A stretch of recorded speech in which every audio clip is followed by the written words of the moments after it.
अध्यक्ष महोदय, आतंकवाद के खिलाफ हमारी लड़ाई अब केवल सीमा पर नहीं है, बल्कि वैचारिक मोर्चों पर भी लड़ी जा रही है।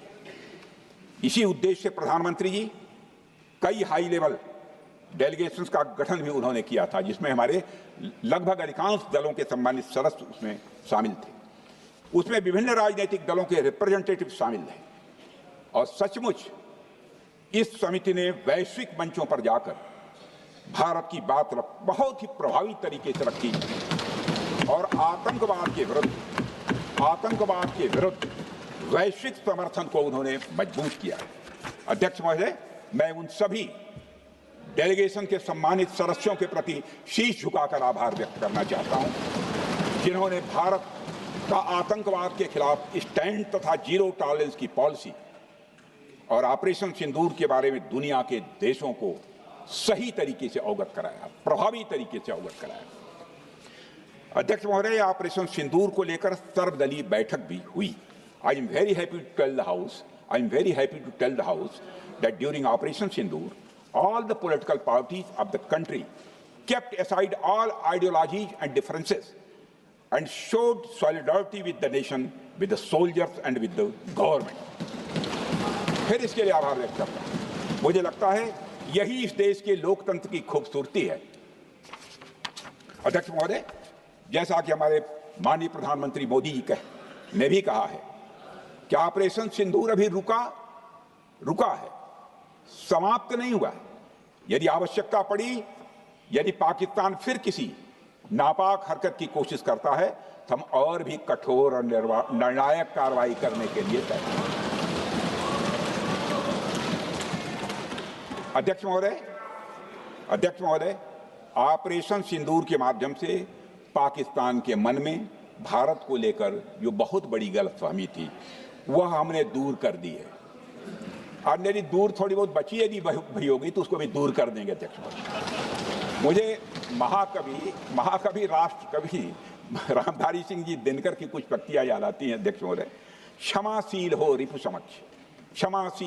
समक्ष, तुम हुए विनत जितना ही, दुष्ट कौरवों ने तुमको कायर समझा उतना ही। अध्यक्ष महोदय, भारत ने न केवल अपनी सैन्य क्षमता का प्रदर्शन किया, बल्कि अपनी राष्ट्रीय दृढ़ता, नैतिकता और राजनीतिक कुशलता का भी परिचय दिया है। भारत अब किसी भी आतंकी हमले का निर्णायक और स्पष्ट उत्तर देगा। अध्यक्ष महोदय, हमने एक नई लक्ष्मण रेखा खींच ली है। अब आतंकवाद को आश्रय और समर्थन देने वालों को कोई शरण नहीं मिलेगी। और अध्यक्ष महोदय, भारत किसी भी तरह के न्यूक्लियर ब्लैकमेलिंग या दबावों के आगे अब झुकने वाला नहीं है।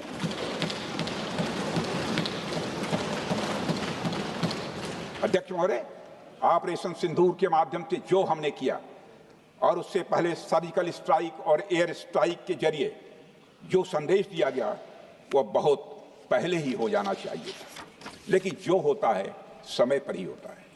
अध्यक्ष महोदय, हमारी सरकार ने आतंकवाद के खिलाफ हमारी जीरो टॉलरेंस की नीति को दुनिया के हर मंच पर पूरी तरह से स्पष्ट कर दिया है और हम उस पर कोई समझौता किसी भी सूरत में नहीं करने वाले हैं। अभी कुछ सप्ताह पहले मुझे शंघाई कोऑपरेशन ऑर्गेनाइजेशन की डिफेंस मिनिस्टर्स मीटिंग में जाने का अवसर मिला था। वहां जो डिक्लेरेशन तैयार किया जा रहा था, उसमें आतंकवाद पर भारत का स्टैंड डाइल्यूट हो रहा था।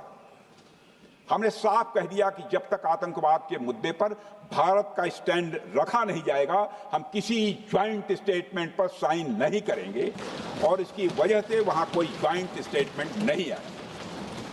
अध्यक्ष महोदय, इसका परिणाम क्या? अब देखिए, हमारे प्रधानमंत्री जी ब्रिक्स की बैठक में ब्राजील गए, करिश्मा किया है हमारे प्रधानमंत्री। तो चीन की मौजूदगी में जो ज्वाइंट डिक्लेरेशन आया, उसमें जम्मू और कश्मीर में हुए आतंकी हमले को कंडेम भी किया गया। यह प्रधानमंत्री ने करिश्मा करके दिखाया। यानी भारत की बात अंततः मानी गई और यह ब्रिक्स सम्मेलन के इतिहास में पहली बार हुआ जब जम्मू एवं कश्मीर में हुए किसी आतंकी घटना को खुलकर कंडेम किया गया।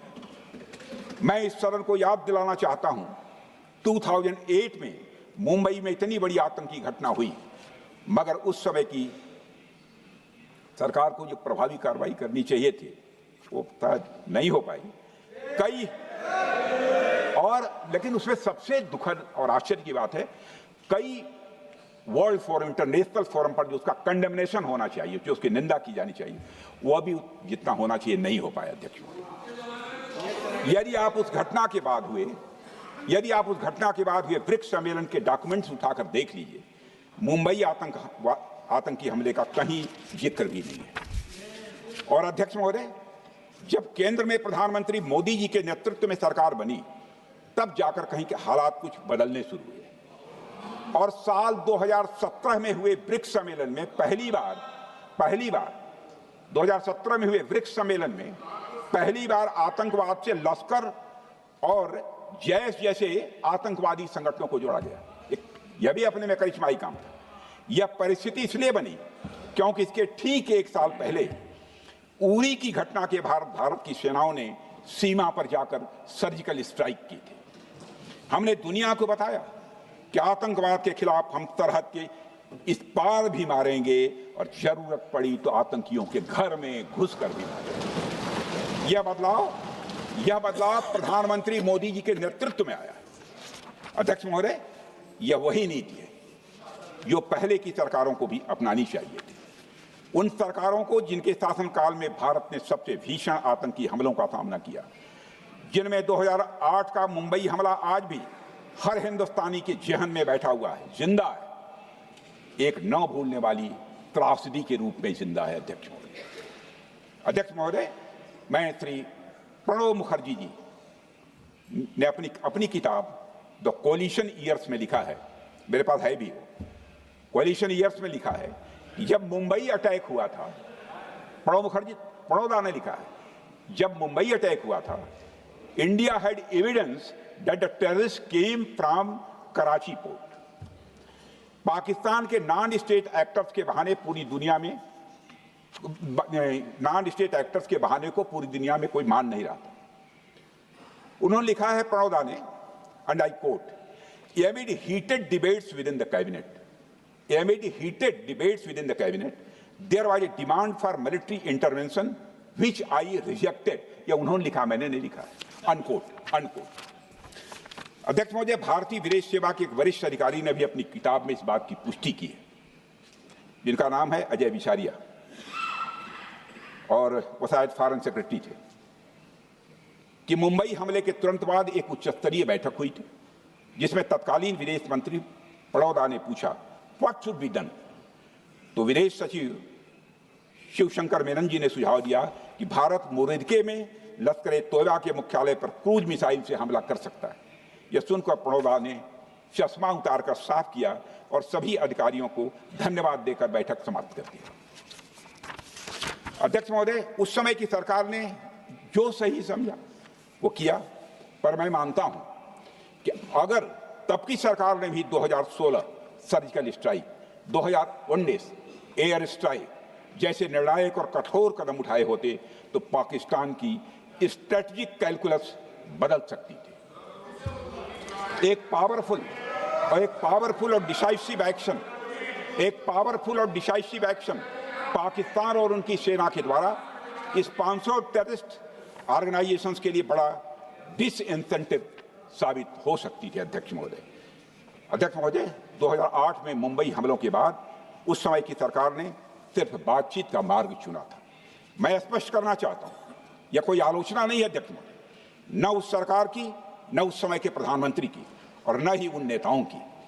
उस समय की लीडरशिप को जो सही लगा उन्होंने वह निर्णय लिया। अध्यक्ष महोदय, बस मैं इतना ही कहना चाहता हूं कि आज का भारत अलग सोचता है और अलग तरीके से काम करता है। हमारा मानना है यह आपका प्रतिद्वंदी आतंक को रणनीति बना चुका हो और बातचीत की भाषा नहीं समझता हो तो standing firm and being decisive के अलावा कोई विकल्प नहीं बचता है। अध्यक्ष महोदय, आज हमारे प्रधानमंत्री मोदी जी के नेतृत्व में भारत वह देश नहीं रहा जो पहले था। Today doziers have been replaced by decisive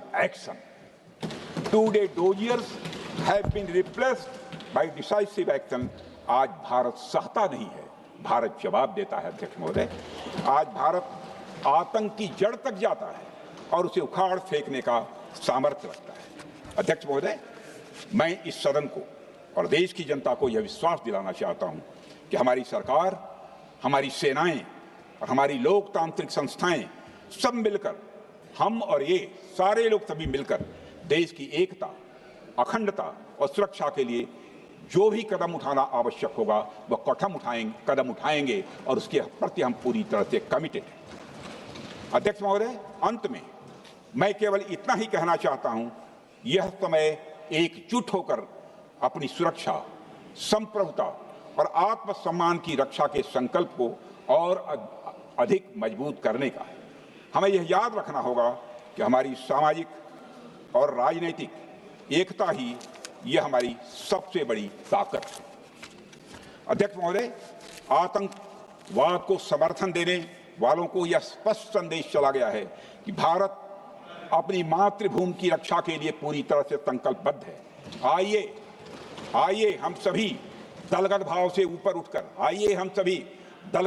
ऊपर उठकर संगच्छध्वम संगवरध्वम के मंत्र से प्रेरणा लेकर एक साथ खड़े हो जाएं और हम इस राष्ट्रीय संकल्प को मजबूत करें। यही हम सबका राष्ट्रीय दायित्व है। और इन्हीं शब्दों के साथ अध्यक्ष महोदय, आपने मुझे विचार रखने का अवसर दिया, आपके प्रति आभार व्यक्त करते हुए और अपने सभी सम्मानित सदस्यों के प्रति धन्यवाद।